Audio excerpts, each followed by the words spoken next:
Welcome to Philosophy Hall, a place where we discuss all things academic. So today we'll be talking about names. Specifically, what do you call your professor when you first meet them, as the semester goes on, when you get to know them more? How do you address them? Dennis, where do you even start with it? All right. Thank you, Arden, and welcome back. It's the beginning of a new semester, so I think this is the great topic. And I can tell you when I was an undergraduate, well, actually, no, when I was an undergraduate, I don't remember, but as a graduate student, this topic gave me quite a bit of stress because obviously you want to be respectful to your teachers, and at the same time, you want to be their friends and their colleagues. In an American workplace, people tend to call each other by their first names. And then in the academy, in the university, it seems to be all over the place. There's various power imbalances involved. It's power imbalance, it's social niceties. So let's just talk and maybe think about what kind of things may be helpful for students out there facing the same question. How do I address my professor in person and in writing? So the first thing, that comes to mind whenever you have an email from your professor, if they sign it with their first name, it gives you a signal that it's okay to just call them that. And if they sign it Professor blah blah blah, Professor Tenen, then you probably should begin in a more formal way. Does that make sense? I would completely agree with that advice. Your first clue is to look at your professor's email signature and see how they sign themselves, and then you address your email to them in that way. Dear Professor Tannen. Or if the professor signs by their first name, you can say, Dear Dennis, in reply, but follow the cue given from the professor in the email signature. Now, that advice only goes so far because you run into trouble when people use initials. And I know this has been so awkward for me. It has been awkward for me as an undergraduate student. It was awkward for me as a grad student. It's still awkward for me now while I'm teaching. So, what do you do when someone signs with their initials? Like, if I were to sign an email AH, what does that mean? Right. What should people call me? And then I had an advisor who would just sign with one lowercase initial. Oh my gosh, what if That's next level. It's like advanced. level, Yeah. initial jujitsu or something.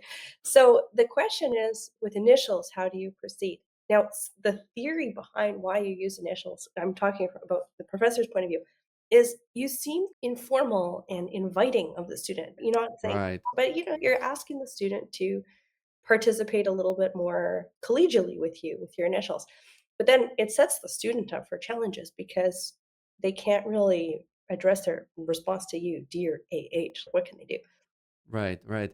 I have to say, I'm so guilty of this because I do always sign my emails with my initials, especially in my undergraduate courses. I do think it's useful to keep some formal distance. I think for me, being called a professor, it's not something I insist on, like at the airport or something. It's not so much about respect or something like this, but it's just a way to indicate that our relationship in the classroom is within this academic environment. So it's a signal that, I have to maintain some semblance of keeping stuff together, keeping us on schedule, making sure that the conversation in the classroom is going well. And I think it's that marker, like I'm putting on that hat. Let's be serious for a moment. Let's be part of the university for a moment. And then if we're hanging out outside, maybe it's more of a social event, I'm okay with just going by first name. Do you see what I mean? So it's indicating that we've entered this more formal space of communication, which the classroom is.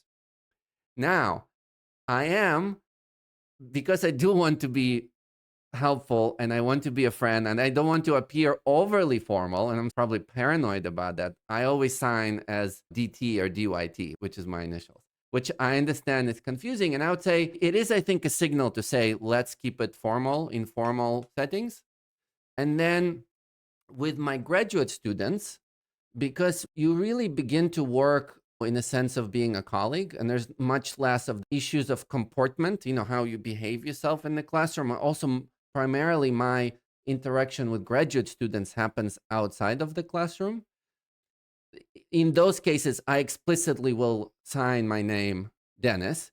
And when they insist on calling me professor or something, I will be like, no, no, come on. We're colleagues. I would much prefer the first name. But and I think we talked a little bit about this before. Think about this: the name you call someone, always, but especially in this setting, it has to do with power dynamics and social dynamics and professional dynamics. So, I'm a dude, I'm a tenured professor, so I'm pretty comfortable in this situation. I haven't often had to deal with somebody questioning my authority. I'm also like a loud Russian Jew, which I think helps. Sometimes I can be like, I'm not picking up if there is a disrespect coming my way. I sometimes don't pick up on it. But obviously, in different environments, in different power dynamics, you should be extra mindful with folks who are in different social kind of political situations. So, what has your experience been kind of, as a younger woman in the university? Yeah, I think what you said is exactly right. You want to make sure that as the student that you're addressing people with respect, which actually helps the classroom to run better. My top tip would be to call your professor however they introduce themselves on the first day. So you should pay attention in the first class to see how the professor introduces themselves and then stick with that. That works well. For me, as you hinted at, things have been a little bit more all over the place. Some students like to call me Professor Arden, like my first name. I'm of two minds about that. I'm glad that they feel comfortable with me to be able to address me in that way, and that I've created a good classroom atmosphere where they feel collegial. That's a Yes. that's a good sign for me. But on the other hand, it does feel a little bit too personal, and I would Mm. prefer them to call me Professor Hegley, which is my last name. But it's hard at that point to then say, actually, don't call me by my first name. I struggle with this a lot. I get prof sometimes. I feel like I'm on a TV show or something. Hey, prof. Hey, teach. Yeah, I know. Hey, coach. And then, weirdly, I do get sometimes Den 10. I don't know why, but some students will be like, hey, Den 10, which is like, I don't even know what to make of that. Oh my. Yeah, So, no. do you correct? Do you usually correct? Because it's difficult to correct someone, because if you highlight something like this in class, it creates this moment of almost like conflict. I'm reluctant to do that. Yes, I agree with that. So normally I just let it go. It came to Mm. a head for me slightly last academic year, where at one point students said, "Well, what do I call you?" And it was like my ego collapsed. And I said, "It's okay. You can just call me Hey You," which is not the right answer. Oh, no. Not the right answer. But I had been worrying about this because they had already gone too far in how familiarly they were addressing me. Anyway, Right. so professor first name, I would advise students only do that if the professor has explicitly introduced themselves in that way. I was having a very interesting conversation with a historian of medicine who was bemoaning the fact that historical female doctors are called doctor first name, and it would be better if they were addressed by their last name. So there's something about gender happening there. Right. Students should be mindful of that if you are encountering a professor who is a woman or who is a person of color. Be mindful of how you address them in accordance with their experience. Yeah, that makes a lot of sense. And also, I think you're saying something that is maybe counterintuitive to some people. You have, let's say, a younger, cooler professor, and you sort of may be inclined to move to the first name basis with them more quickly versus an older established person. But actually, the older established person is probably much more secure in their position. And so it's much better to err on the side of formality with somebody who may be in a more precarious position in terms of their role in the university or their role in the field. Like people, we all have our own insecurities. So why not, that little sign of respect? It's great. And I genuinely think I come from a pretty formal culture. I would say, in general, American culture in relation to European professional culture is much more informal. Professionally, often Americans tend to move to first name basis much quicker without much issue. But that formality, I think, is actually, for me, it's like it's a way to protect yourself and protect the other person. You move into being polite when you just don't want to make it an issue. Nobody really wants to have this conversation about what to call each other. That's why it's like, oh, it's a difficult conversation. And we wanted to create, to sort of speak it out loud for you, have that uncomfortable conversation, so you don't have to do it with your actual professor. So I would say just always erring on the side of formality can be bad. Like you can never go wrong calling somebody professor last name because why not? And maybe they will come out and outright say it like, oh, no, no, just call me Dennis. It's okay. Which, I will do with students that I work with for a long time. So, a related question, what happens when students ask you how to pronounce your name? What advice would you give to students who are a little nervous of talking to you about these questions? That's a great point. That's why on the instructor side, I think the person who is teaching, it's always good to come out and say it. I think clarity here eases the burden. Like, let's not have this awkwardness. Just do, here's how to pronounce my name. But same thing, right? Like if somebody mispronounces your name and then you didn't correct them, and now it's like half of the semester, and now you're like, I'm just gonna let it go. So, yeah, that's a tough one. Let me go on a little tangent that maybe our viewers will find useful. So, when we're in class, and especially when we're reading a bunch of texts by authors, some of them are English, some of them are American, some of them are French, and some of them are German, or they're writing in Chinese. And everybody, you don't want to mispronounce a name and seem somehow you're like uncouth somehow Yeah, because you didn't know how to yeah, pronounce, Montesquieu or Rousseau or whatever. So, and because English is not my first language and my pronunciations are often wrong, I usually have a moment for my students where I say, look, you can try to pronounce the name correctly in the original language. So often we do this with French names, for example. We respect the French pronunciation, and that's great.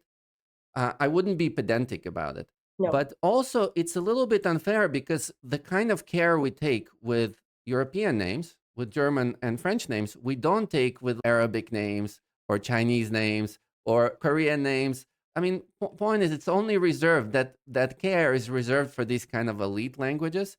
And so I actually prefer, and I will tell my students, is that if you just pronounce things the way they naturally sound in your idiom. So whatever flavor of English you're speaking, and if you want to say like Rousseau and you have to say it somehow more in an American manner without paying heed to the French pronunciation, that's totally okay. So I have a moment, and that moment in the classroom is I want to just make sure that people who are shy saying something out loud, that they don't do it because they're worried about the pronunciation. And especially, here in New York at Columbia, we have so many students for whom English is not their first language. Now, the weird part is, what do you do? I mean, my name is fairly straightforward. I think your name is a little more difficult because you have like an open e hegeli at the end, right? which So is what something that probably would not have been said quite in that way in the original language. But then what, I often struggle. I mean, I'm not saying you do that, but there are some people who have a very French name, let's say, and then they like insist that everybody pronounces it with syllabics that are not even found in English. And so I often find like, I can't even, for me, I can't even make the difference between the sounds you're making.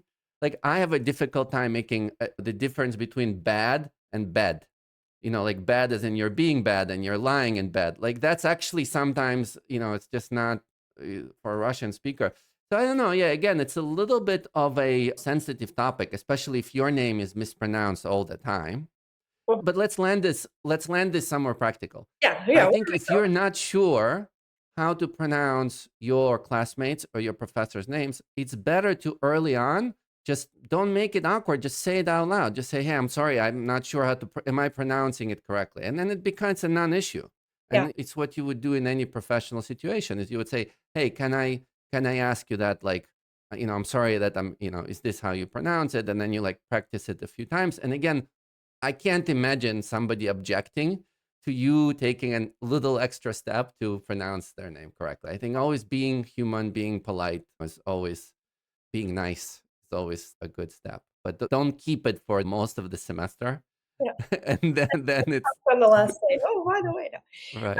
No, I totally agree with you. We were saying that our ethos in talking together in this way is to open some of the black box of academia.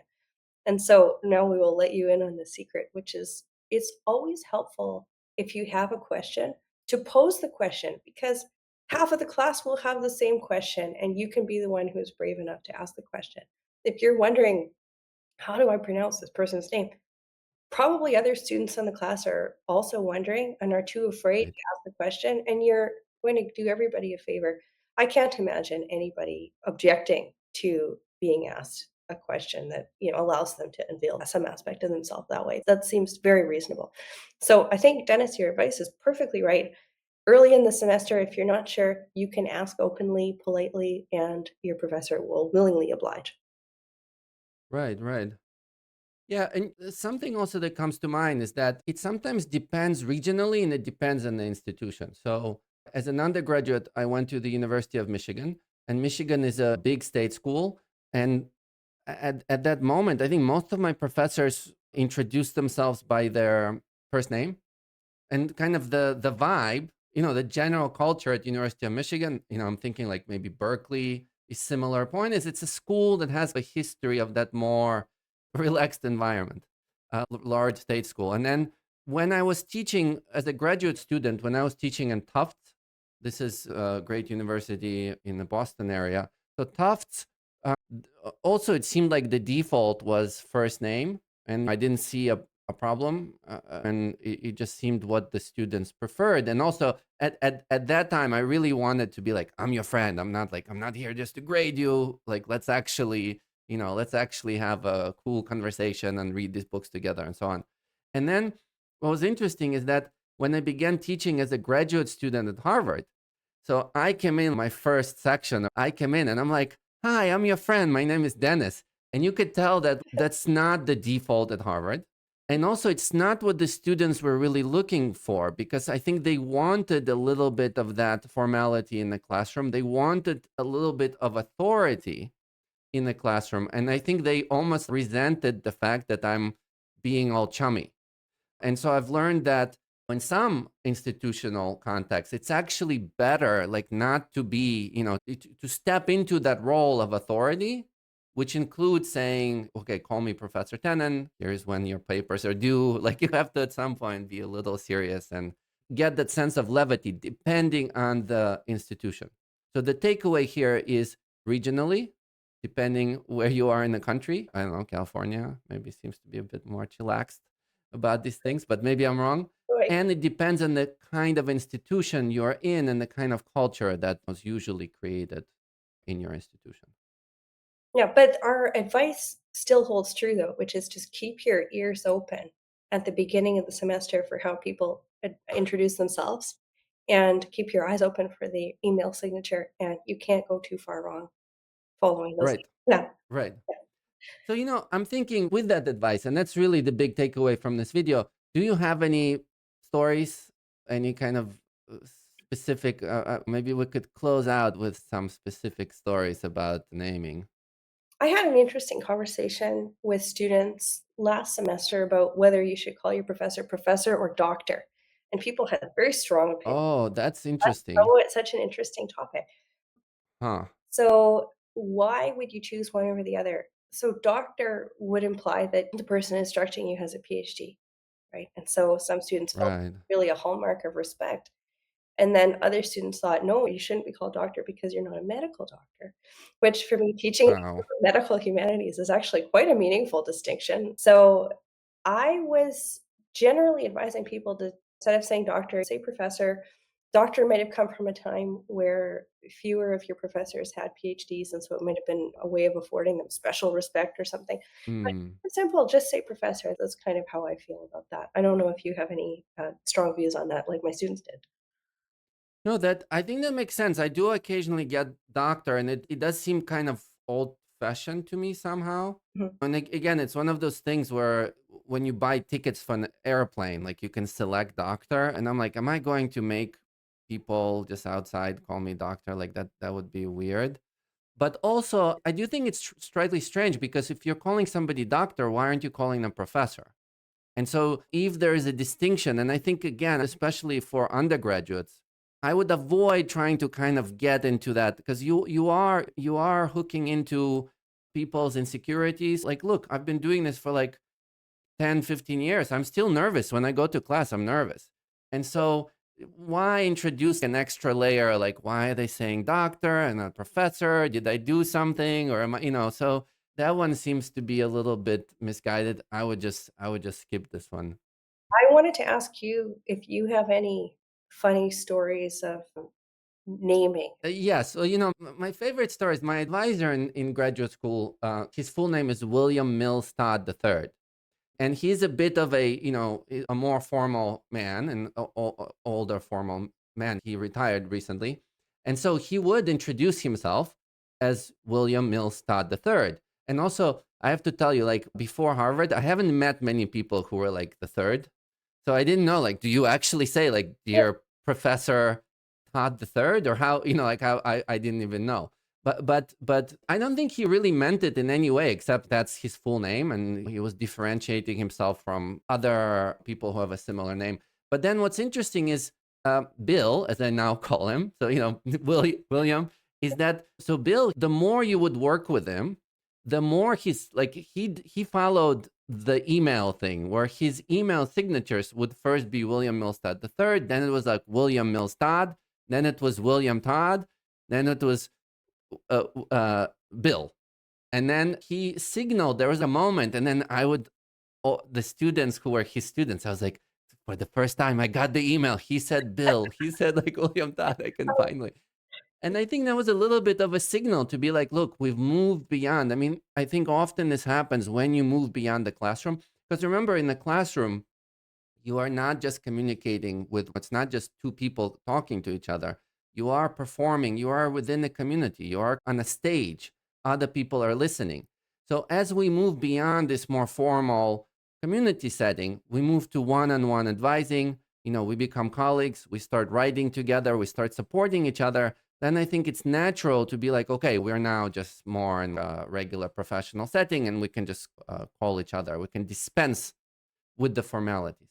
So that's my story. Yeah, how Yeah. William Mills Todd III went to Bill. And possibly that's in your own experience with your professors as you visit the office hours, as you work with them beyond the classroom. I think your relationship will become more, I would say, regular professional, more of a peer, collegial relationship. It's totally normal to move to first name basis, especially in the United States. Yeah, I would agree with that. But really what we're looking for is for students who are just beginning the journey, what signals that you're a member of the community. I think as a good starting point, you can't go wrong there. And Yes. you can follow the professor's cues. I think that that will work well for you. Yeah. So again, thank you for joining us. This conversation also reminds me, I think there's a lot of mystification about titles like assistant professor, associate professor, university professor, teacher, instructor, faculty. I think we should have a separate conversation about this. So in our next episode, maybe we will try to discuss a little bit what the academic ranking titles are. I Right. hope you enjoyed this conversation, and I hope to see you soon. Take care. Nice to talk to you again. Bye, Arden.